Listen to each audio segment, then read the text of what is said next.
वह प्रेम जो है बहुत सुंदर है। लोग को देखिएगा, यदि ऊपर से वह सुंदर है तो भीतर उसको बहुत कटारी है, और जो ऊपर से सुंदर नहीं है वह भीतर से बहुत सुंदरी है। कहिए कैसे? अब देखिए, नारियल ले लीजिए। नारियल में देखिए कि एक बोखला जो रहता है कैसा रहता है, वह जो है सो काला रहता है। उससे अंदर में जो खोखला रहता है वो भी काला रहता है, मगर उनका जो अंदर में जो है कितना सफेद है, देख लीजिए। उसी तरह जिसका अंदर में सफेद है वह जो है सो भगवान का भक्ति, गुरु का भक्ति कर सकते हैं। और अंदर में जिसका सफेद नहीं है वह क्या भक्ति करेगा? वह तो जो है सो इधर से उधर, इधर का उधर चुगली लाने में, शिकायत करने में दिन गमा देते हैं। पति का सेवा नहीं, बेटा से झगड़ा कर लेते हैं, यह सब जो है सो गांव समाज से झगड़ा कर लेते हैं। उनका क्या कहिएगा? वही जो है सो मतंग ऋषि गुरु महाराज ने कहा, बेटी जाओ हम तुमको आशीर्वाद कर देते हैं, आशीर्वाद हम कर देते हैं। तूने बहुत सेवा किया, एक दिन तुम्हारे कुटिया पर हमरे जाने के बाद भगवान श्री राम आएंगे, आकर आपको जो है सो मतलब उपदेश ऐसा देगा कि भक्ति का उपदेश 9 प्रकार का भक्ति तुमको बता देगा। अब भरपूरन था, सेवरी 9 प्रकार का भक्ति में भरपूरन थी, फिर भी वह भगवान श्री राम ने 9 प्रकार का भक्ति उसको बताया। कहा भगवान श्री राम ने सेवरी को कि माता तूने अपने आंसू से हमारे चरण को तूने धो दिया। जिस समय की भगवान आए थे उस समय सेवरी माता ने उनका चरण पर गिर कर रोने लगे कि आज हमारे गुरु का वचन जो है सो पूरा हो गया। रोने लगे कि गुरु महाराज ने कहा था कि भगवान एक दिन तुम्हारे कुटिया में आएंगे, तो आज भगवान हमारे कुटिया में आ गया है, वचन पूरा हो गया। अब उसी से उनका दिल फट गया, रोने लगा। रोते रोते वह दोनों चरण भगवान को धो दिया, चरण धो दिया अपने आंसू से। भगवान को ले गए, अपने कुटिया पर बैठाए। क्या वहां तोशक तकिया लगाए, उसका चटाई बिछा दिए बहुत प्रेम से, और कहा प्रभु बैठिए, यह हमारा कुटिया है, यह सबरी का कुटिया है, बैठिए प्रभु। भगवान बहुत हर्षित मन से बैठा। फिर जो है सो जल लाया कि पानी से चरण धो देंगे। कहा नहीं माँ, यह चरण धोने का काम नहीं है, चरण तो तू आंसू से धो दिया। देखिए ऐसा सेवा किया। और कहा कि हम कांद मूल मतलब बैर हम रखे हैं। जंगल में क्या खाते हैं? बैर, कांद मूल, यही सब खाते थे। तो हम चीख चीख कर बैर रखते थे प्रभु कि भगवान आएंगे तो वही बैर हम खिलाएंगे। तो चीख चीख कर बैर रखे हैं। देखिए प्रभु बहुत मीठा बैर है, बहुत मीठा। पहले खाकर तो देखिए। तो भगवान उसका भाव को देखा, प्रेम को देखा, वह झूठा बैर नहीं देखा। बैर तो झूठा ही था और चाहे नहीं था वो बात नहीं। बैर को भगवान ने नहीं देखा, उसका प्रेम और भाव को देखा कि उसका भाव कैसा है, प्रेम कैसा है, दिल कैसा है। जिसका दिल है वह चाहेगा कि बाबा ठीक है यह चीज हम दे देंगे, वह दिल से वह कह दिया तो दे दिया। तो उसको घटता थोड़े है, वो तो सवैया बढ़ता है। तो वही कहा कि बाबा हम आपको बैर खिलाएंगे। बाबा ने कहा अच्छा, तो झूठा बैर है। फिर भी भगवान कहते हैं अच्छा ठीक है। प्रेम से बैर को खाने लगा और उसका प्रशंसा किया भगवान ने।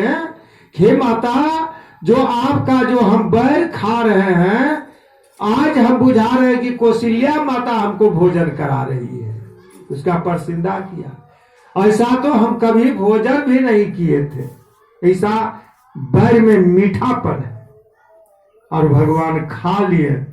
और लक्ष्मण जी को वह बैर दिया तो लक्ष्मण जी उसमें थोड़ा सा सोचा मन में किया तो बैर जूठा है, तो वह बैर नहीं खाए। लक्ष्मण जी बैर को बीग दिए, तो वह धौलागिरी पहाड़ पर वह बैर चला गया।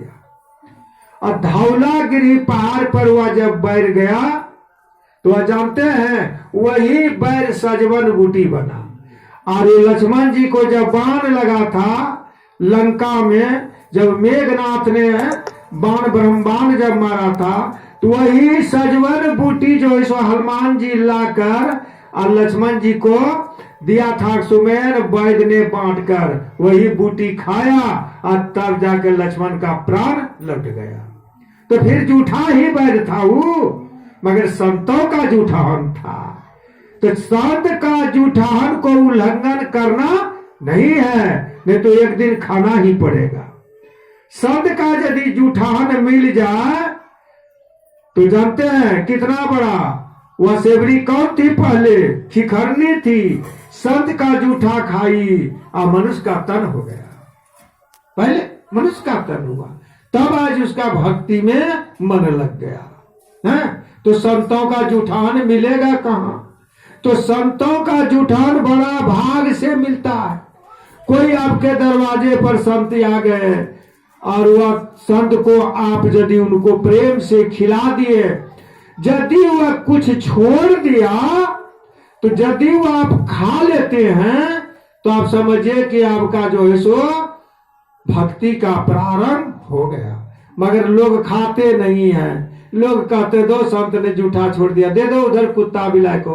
अरे कुत्ता बिलाई को दिए तो कुत्ता बिलाई तर गया, आप तो नहीं न तरे हैं? संत सरोवर जाइए जहां पखारे अंग, असोदहिया कंचन भय साधु के सत्संग। सत्संग में यदि जाते हैं और साधु से दर्शन हो गया, साधु आपको आशीर्वाद कर देगा, तो आप सोचिए कि आपका कल्याण हो गया। इसी तरह एक आदमी कुप्पा घाट चले गए थे, अब उनको गेठिया का बीमारी हो गया था। हर जगह गेठिया, मतलब हाथ गोड़ में बोल नहीं सकता था, उसको पकड़ कर ले गया था वहां पर, और पकड़ कर ले गया था और गुरु से दीक्षा लिया था। और वह जो ले गया था वो भी गुरु से दीक्षा लिया था और बैठ गया। पूछा क्या हुआ है जी? कहा बाबा इसका जो है सो गीढ़ा में दर्द होता है, इसका नाम है गेठिया, दर्द होता है बाबा। तो बाबा ने कहा अच्छा ठीक है भाई, गीढ़ा दर्द होता है तो हम दवाई बता देते हैं। देखो जी, लहसुन को पका लेना, पकाकर उसको तेल में, कड़ू तेल में लगा देना, मल देना पकाकर, और वही उसी लेके मालिश करना, समझे। और जो है सो लहसुन जो होता है वह लहसुन दूध जवा, मतलब रोज खाना, आपका दर्द छूट जाएगा।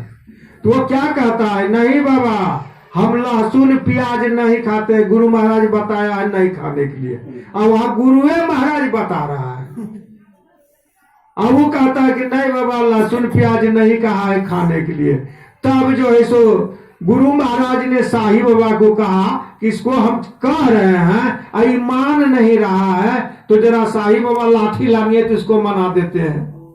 वही लाठी लाने के लिए गया साहिब बाबा, समझे, और लाठी देखा और वो जो उठकर जो भागा, गेठिए भाग गया।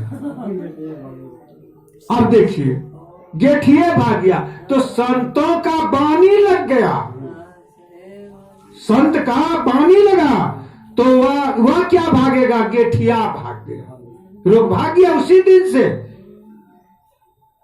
इसलिए संत महात्मा कहते हैं कि यदि उसका बानी, यदि वह क्रोध से कह दिया आपको, तो सोचिए कि रोग भाग गया, आप नहीं भागे, रोग भाग गया।